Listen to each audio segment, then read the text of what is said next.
राष्ट्रवादीचे नेते जितेंद्र आव्हाड साहेबांनी आम्ही दोघंही गटनेत्यामधून आमच्या पवार साहेबांची निवड झालेली आहे. त्यांच्या कार्यालयाच्या म्हणजे अभिजित पवार उद्घाटनाच्या अभिजित पवारांची निवडणूक झालेली आहे. त्यांच्या कार्यालयाच्या उद्घाटनासाठी आलो होतो. ठाण्याची व्याप्ती, ठाण्याचा पसारा, बांधकाम क्षेत्र वाढल्यानंतर उद्या पाण्याच्या प्रश्नाच्या संदर्भातली तीव्रता लक्षात घेता ठाण्याचं स्वतःचं धरण आहे का अशा प्रकारची मी चौकशी केली. मला सांगण्यात आलंय की ठाण्याचं स्वतःचं धरण नाही. आजही ठाण्यामध्ये पूर्ण क्षमतेने पाणी उपलब्ध होईल अशी परिस्थिती नाही. त्यामुळे टँकरच्या बाबतीमध्ये अवलंबून राहतं अशा प्रकारची ठाण्याची परिस्थिती आहे. मागच्या वेळेला मला वाटतं की आपलं सरकारच्या माध्यमातून एक धरण उभं करण्याच्या बाबतीमधली परिस्थिती निर्माण करण्याची चर्चा झाली होती. दुर्दैवाने त्यामध्ये का अडकलं मला माहित नाही. पण भविष्य काळामध्ये आमचे सगळे नगरसेवक असतील, आव्हाडसाहेब असतील, सगळेजण ठाण्याच्या मूलभूत प्रश्नाच्या संदर्भामध्ये आवाज उठवतील.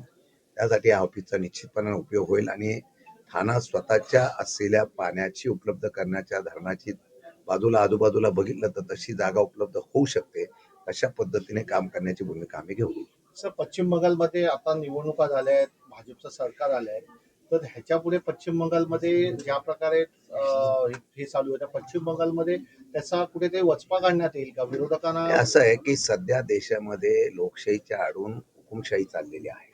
जर आपण बघितलं, विरोध करणारा संपवला पाहिजे. पूर्वीच्या निवडणुका आत्ताच्या निवडणुकीमधल्या स्ट्रॅटजीमध्ये फार बदल केलेला आहे. सत्ता कुठल्याही परिस्थिती मिळवायची, त्यासाठी पाहिजे ते करायची. शासकीय यंत्रणा, निवडणूक प्लॅनिंग अशा पद्धतीने निर्णय घेण्याचा प्रयत्न केला जातो. एक महिला जी आजही या असलेल्या सिस्टीमच्या विरोधात लढत होती, त्यांना लोकशाहीने पाडलं का यावर कोणाचा विश्वास नाही.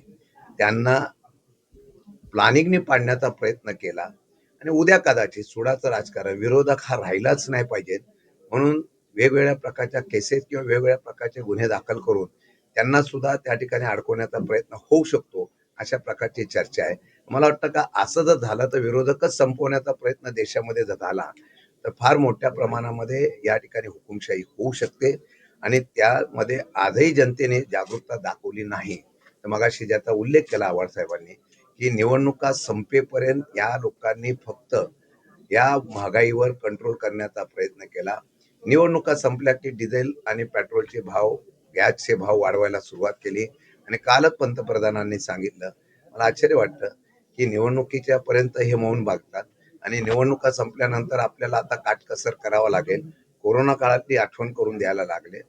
मला वाटतं की हे जनतेने आता ओळखलं पाहिजे की ज्या पद्धतीने, आणि मगाशी सांगताना एक राहिलेला आहे, डॉलरच्या भावामध्ये रुपयाची घसरण फार मोठ्या प्रमाणात झाली. कधी नव्हती एवढी घसरण. ज्या वेळेला होते त्यावेळेला महागाई वाढते आणि ज्या वेळेला ही पद्धतीने देशाच्या पातळीवर, जगाच्या पातळीवर आता गांभीर्याने विचार झाला नाही, येणार फार मोठं संकट हे देशावर येऊ शकतं. इतके दिवस हा युद्ध चाललेला असताना सुद्धा आजही देशाच्या पातळीवर, वरिष्ठ पातळीवर अशा प्रकारची पर्यायी व्यवस्था करण्याचा प्रयत्न झाला नाही. चुकीचे निर्णय घेतल्यानंतर याचं सांगितलं की आम्ही पूर्वी सर्व राष्ट्राची मैत्रीपूर्ण संबंध होते. आज दुर्दैवाने काही दबावापोटी काही ठिकाणी निर्णय घेताना देशाचे पंतप्रधान कमी पडले.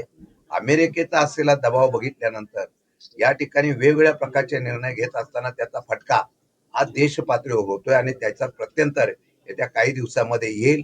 आणि आज त्याचं सुतोवाच करण्याचं धाडस ज्यावेळेला पंतप्रधान सांगतात, मला वाटतं की ते दुर्दैवाचं आहे. मी मगाशी प्रश्न विचारल्याप्रमाणे पहिली सुरुवात त्यांनी त्यांच्यापासून जर सगळ्या लोकांनी केली तर सामान्य जनतेला तो आदेश द्यावा. सामान्य जनतेला जेव्हा आपण आव्हान करतो त्यावेळेला त्या सामान्य जनतेच्या मध्ये आता त्यांना पर्याय काय करू शकतात हे फक्त तुम्ही काटकसर करायला सांगताय, पण त्याचा परिणाम हा सर्व क्षेत्रात होणार आहे. औद्योगिक क्षेत्र होणार आहे. आज तुम्ही बघितलं असेल, गॅसवर चालणारे कारखाने बंद होत आहेत. बाकीचे तुटवडा असल्यानंतर संपूर्ण यंत्रणाच बंद होईल, ट्रान्सपोर्टेशन बंद होईल, महागाई वाढेल, बेरोजगारी वाढेल, हॉटेल बंद होतील आणि या सर्व गोष्टीच्या परिणामावर देशाची अर्थव्यवस्था परत डबघाईला येईल. आणि आजही राज्याची, देशाची अर्थव्यवस्था डबघाईला आलेली आहे का? तर आहे. फक्त ते समोर जनतेच्या येत नाही, हे दुर्दैवाचं आहे.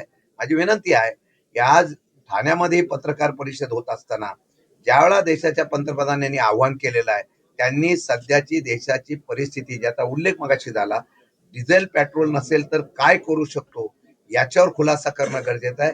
ते दुर्दैवाने होत नाही आणि जनतेला आव्हान केलं ते हे चुकीचं काम आहे. मला वाटतं की जनतेने आता विचार करायला पाहिजे की सत्तेवर ज्यांना बहुमत दिलं, पूर्ण देश त्यांच्या ताब्यात दिल्यानंतर सुद्धा फक्त उद्योगधंद्यासाठी आणि व्यापारी मित्रासाठी जर देश चालवत असतील तर त्याचा विचार आता जनतेने क्रांतीने करणं गरजेचं आहे. तर मुख्यमंत्री दिल्ली दौऱ्याला आहेत. पाहायला गेलं तर महिलांचे अत्याचार वाढत आहे. तसंच अजितदादांच्या चौकशी संदर्भात पाठपुरावा करतील अमित शहा, असं देखील रोहित पवारांनी अमित शहाकडे सांगितलं. पाठपुरावा 12 अंतर्गत चौकशी करतील का वाटतं कधी येणाऱ्या चौकशी करणार हो? 4 महिने झाले.